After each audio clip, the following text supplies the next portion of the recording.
반갑습니다, 여러분. 게시탐정입니다. 그 브레드 TV를 비롯해서 이제 이스라엘과 관련된 마라나타 사역 하시는 분들이 많죠.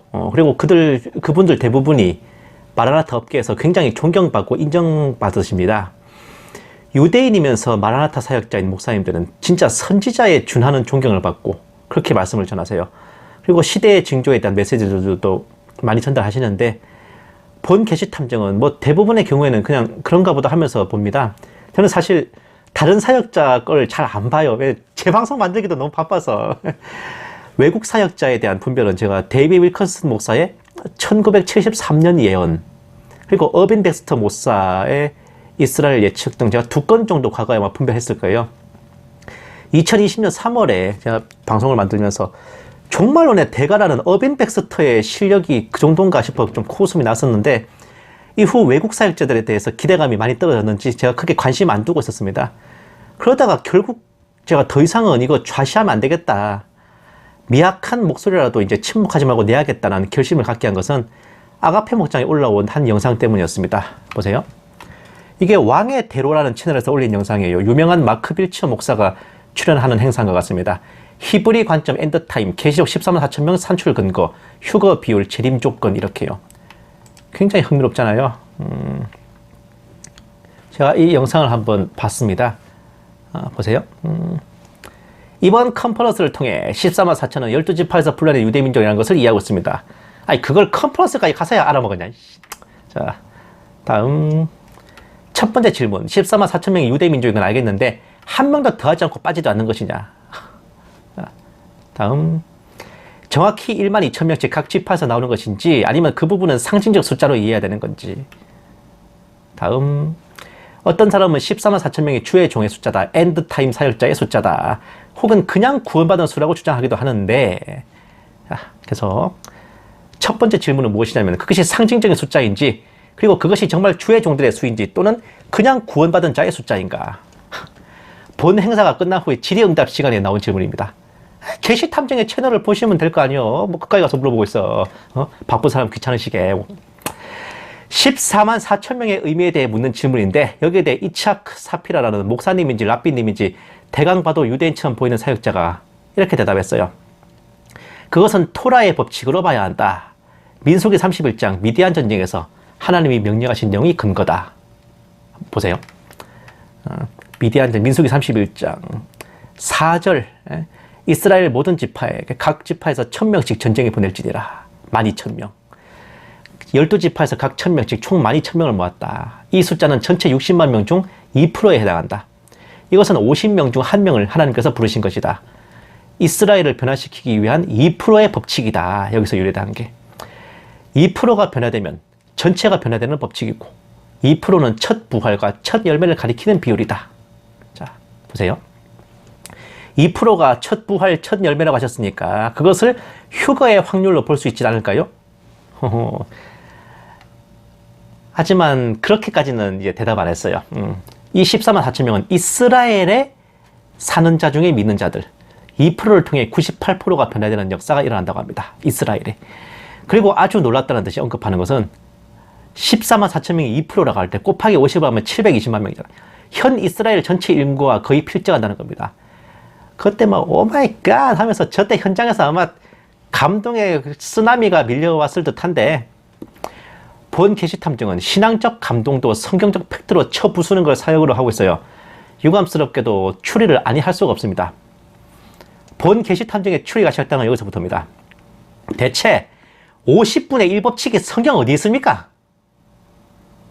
제가 성경 어플을 켜가지고 검색해봤어요. 50분의 1이라는 언급 자체가 성경 전체를 통틀어서 딱 2구절밖에 없습니다. 보세요.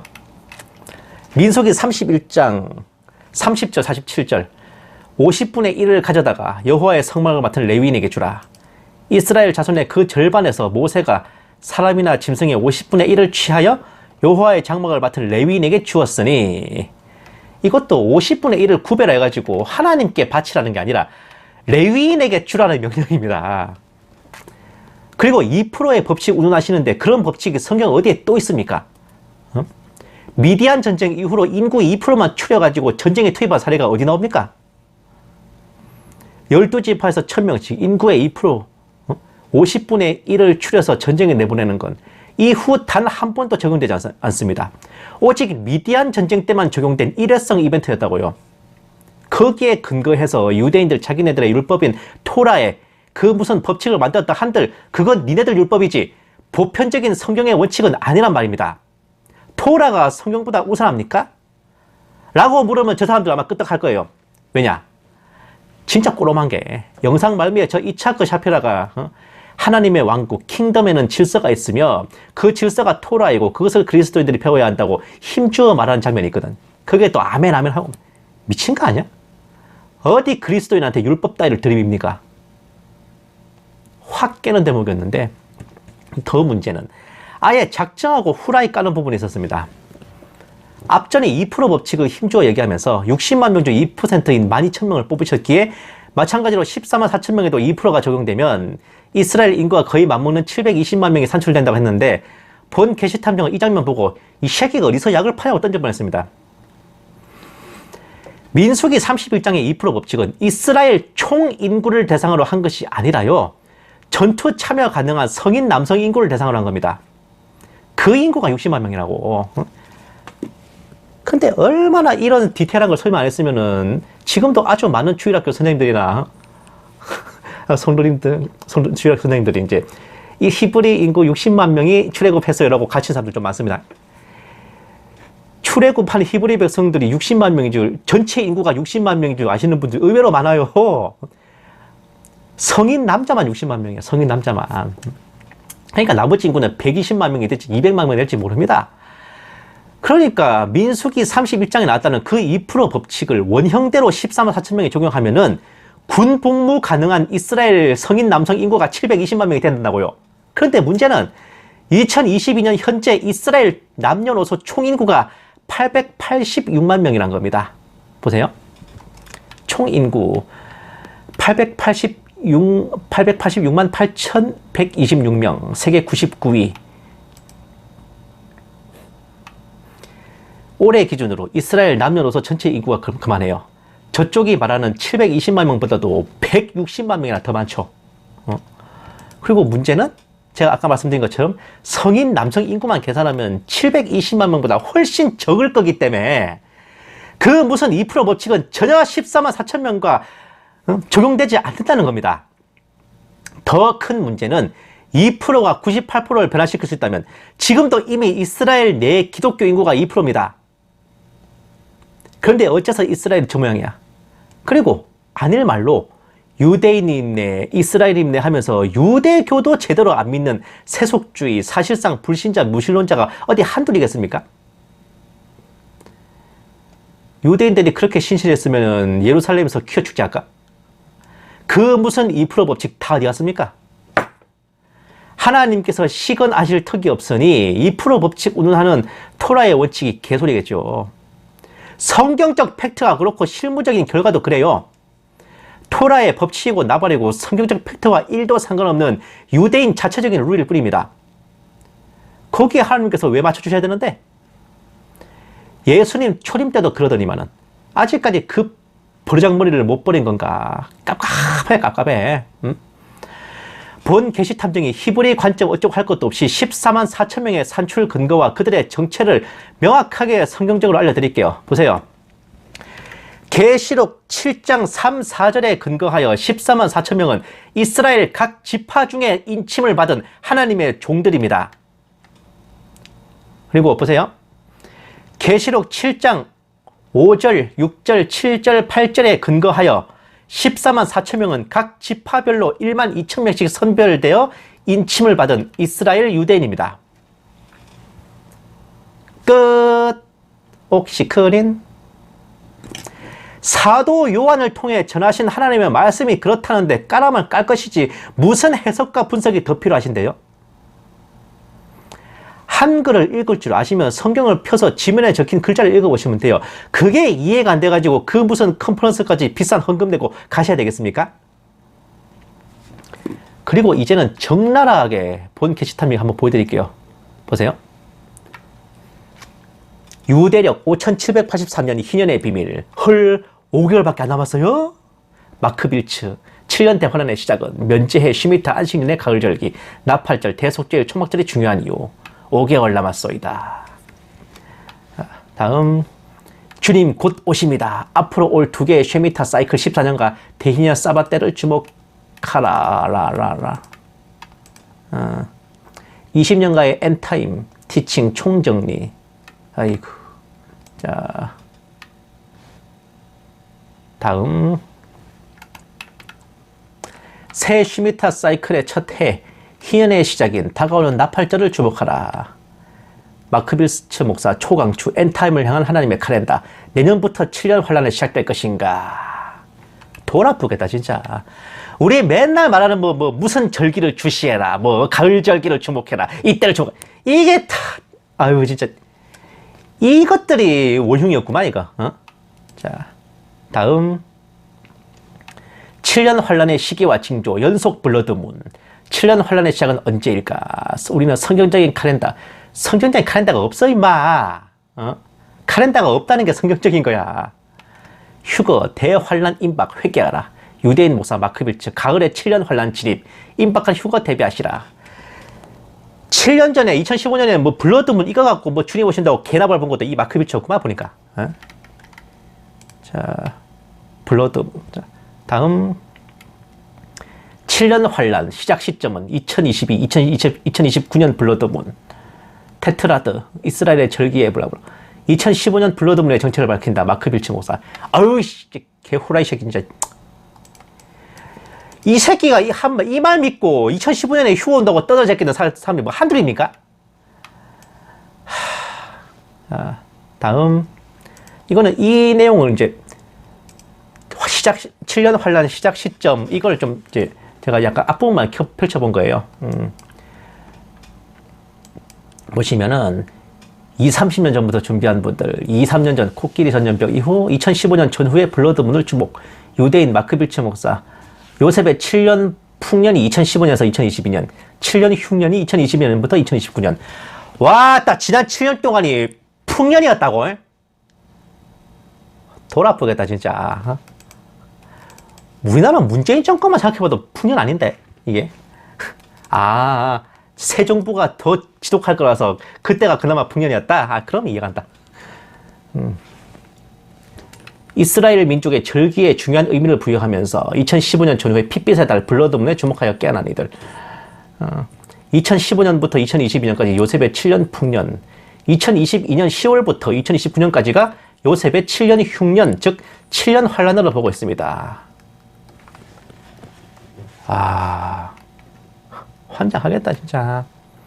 자, 다음 아까 보여드린 거 휴거 대환란 임박 회개하라. 가을에 7년 환란 진입 임박한 휴거 대비하시라. 그날과 그 시는 주님만 아십니다. 아니 그날과 그 시는 주님만 아신다면서 올해 가을부터 환란이 진입한다는 거 어떻게 알았냐? 장난하냐? 그 무슨 유수한 유대인 사역자들 이스라엘 어쩌고 하면서 마라나타 업계에서 존경과 명성을 떨치는 자들의 실체 꼬라지가 이래요. 이 자들의 열광하는 치들 덕분에 이 마라나타 업계의 시한부 종말론이 끊어질 날이 없어요. 주님 오심을 사모하는 휴거 소망이 이단 사이비로 매도당하는 파국이 멈출 날이 없단 말입니다. 이것들 도대체 누구 편이야 진짜? 미혹하는 자들도 죄지만 미혹당하는 자들도 공범이야. 한 번 속으면 피해자지. 2번 속으면 호구야. 3번 속으면 병신이고 4번 속으면 공범입니다. 본 게시탐정이 오랫동안 마라나타 업계에 몸담으면서 저런 시한부 쇼에 푹 빠져 대단하게 보고 섰다가 결국 대가리가 깨진 이유는 딴 게 아니에요. 성경 어디에도 주님 오심에 따라 날짜 찍어가며 나불거려라 하지 않습니다. 그러지 마라 하시지요. 아예 우리가 뭘 알 수 있다는 암시 자체가 없단 말입니다. 유명하잖아. 그러나 그날과 시간에 관해서는 아무도 모르나니 심지어 하늘의 천사들도 모르고 오직 나의 아버지만 아시느니라. 마태복음 24장 36절. 그러므로 깨어있으라. 어떤 시간에 너희 주께서 오실는지 너희가 알지 못하기 때문이라. 마태복음 24장 42절. 그러므로 너희도 준비하고 있으라. 너희가 생각하지 않은 시간에 인자가 올 것이기 때문이라. 마태복음 24장 44절. 그날과 시간에 관해서는 아무도 모르나니 정녕 하늘에 있는 천사들도 모르고 아들도 모르고 오직 아버지만 아시느니라. 너희는 귀하여 깨어 기도하라. 이는 너희가 그때가 언제인지 모르기 때문이라. 마가복음 13장 32, 33절 말씀. 그러므로 깨어 있으라. 그 집주인이 언제 올는지, 저녁일는지 밤중일는지, 닭이 올 때일는지 아니면 아침일는지 너희가 모르기 때문이라. 마가복음 13장 35절 말씀. 이 구절들 보면서 아하, 날짜와 시간을 알 수 없으니 연도와 절기는 알 수 있구나라는 해맑은 생각들 진짜 많이 하시는데, 주께서 그들에게 말씀하시기를 너희에게는 그때나 시기를 알게 하신 것이 아니요 아버지께서 자신의 권한에 두셨느니라. 사도행전 1장 7절 말씀. 혹시나 싶어 사도 바울에게 한 번 더 확인 사살을 시키십니다. 그러나 형제들아, 그때와 시기에 관해서는 너희에게 쓸 필요가 없으니. 데살로니가 전서 5장 1절 말씀. 우리 맨날 그러잖아요. 하나님의 나팔 소리 천지 진동할 때 이 노래 엄청 좋아하잖아, 휴거 기다리는 사람들. 근데 거기 3절 가사가 뭡니까? 주님 다시 오실 날을 우리 알 수 없으니. 지들 듣고 싶은 말만 들어 진짜. 주님께서 이만큼이나 강조하셨는데 날짜 찍어 제끼고 올해다 내년이다 가을 절기다 나팔절이다 속죄절이다 수장절이다 해가면서 나불나불거리고 되고 있으면은 그게 깨어 있는 겁니까? 아니면 하나님께 대가리가 깨어지도록 얻어 터질 일입니까? 하나님은 그 어떤 죄악보다 선 넘는 거 싫어하십니다. 그 선을 넘는 짓 중에 옛날에는 선악과 따먹는 게 있었고요. 지금은 바로 주님 오신다는 그 날과 시 때와 기한을 찌그러드는 거예요. 대대로 동양 서양을 막론하고 천기누설은 기본이 천벌이라. 설령 저들이 찍은 날짜가 맞다 해도 저들 중 하나도 휴거 못될 겁니다. 말로는 깨어있자 분별하자 하면서 가장 말씀을 사랑하고 하나님을 경외하는 척 하더니 어찌 이러고 예수님의 지상명령을 개코로 찢는 짓을 눈도 깜짝 하고 있습니까? 너무나 이스라엘을 사랑해서 숫자 환란까지 따라 쳐 들어가서 이스라엘을 위해 목숨을 바치고 싶어 그랬습니까? 너무나 사랑한 게 죄였나 봐. 그래서 스스로 환란을 피하고 휴거될 길을 부셔버리고 계신 건가요? 사랑에 빠진 게 죄는 아니잖아. 근데 니들이 한 짓은 죄야. 오늘 저 영상을 올린 채널 이름이 왕의 대로이던데 왕의 대로가 아니라 왕의 대노가 아닌지 진짜 심의 의문이네 정말. 감사합니다. 게시탐정이었습니다.